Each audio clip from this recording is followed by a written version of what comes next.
Et on retrouve à Washington notre correspondant Mathieu Mabin. Bonjour Mathieu, question pour vous. Dans quelle mesure les États-Unis peuvent-ils imposer aujourd'hui un calendrier contraignant pour la libération des otages sans pousser le Hamas à se retirer des négociations ou à recourir à des manœuvres, disons-le, de blocage ?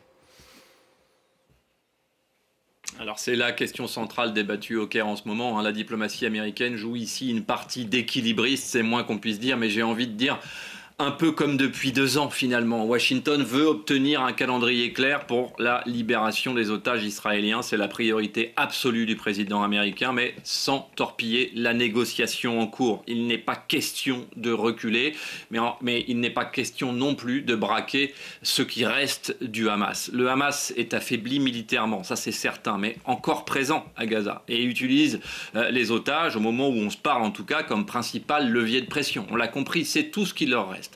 Trop de fermeté de la part des Américains risquerait de provoquer un retrait du mouvement palestinien pour parler, ce qui serait un échec. Trop de souplesse, en revanche, et Israël dénoncerait une forme de complaisance à un moment où Benyamin Netanyahou doit montrer de la fermeté à son aile droite, comme on le sait. Le département d'État, ici, privilégie donc la méthode indirecte. Convaincre l'Égypte et le Qatar d'imposer aux délégations des engagements précis en relayant leurs exigences, les exigences américaines. Donc, c'est toute la stratégie, mais en coulisses, les États-Unis savent qu'ils jouent aussi leur crédibilité régionale. Et ça compte beaucoup ici.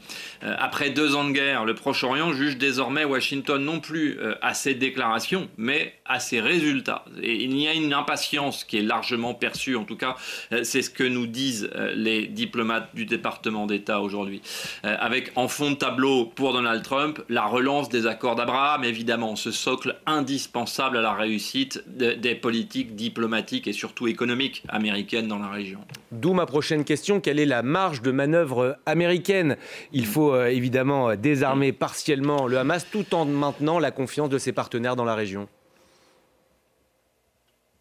Oui, absolument. Vous mettez le doigt sur le point essentiel. On l'a dit, la marge de manœuvre américaine est étroite, c'est certain. Exiger un désarmement partiel ou total du Hamas revient à poser une condition que ni Doha ni le Caire ne peuvent défendre facilement.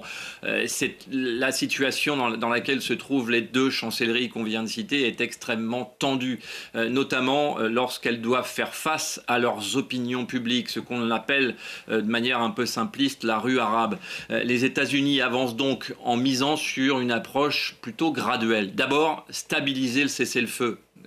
Parvenir à un cessez-le-feu reconnu par tous. Ensuite, ouvrir la voie à une force de sécurité régionale réorganisée sous supervision régionale. Alors ça veut dire quoi ? Il est essentiel, encore une fois, là, que les leaders des pays arabes voisins d'Israël puissent démontrer qu'ils ont eu un rôle absolument décisif dans la composition de cette force de sécurité. L'idée, c'est d'éviter que la bande de Gaza redevienne un sanctuaire armé, évidemment, tout en ménageant les médiateurs arabes, on l'a compris, qui sont en réalité les véritables garants de la légitimité des discussions. Les diplomates américains savent que leur influence repose moins sur la contrainte que sur une forme de coordination diplomatique en réalité. En clair, le département d'État ne cherche pas seulement à imposer une paix américaine, mais à verrouiller un consensus arabe qui rende le désarmement du Hamas inévitable et surtout acceptable, sans jamais le dire publiquement.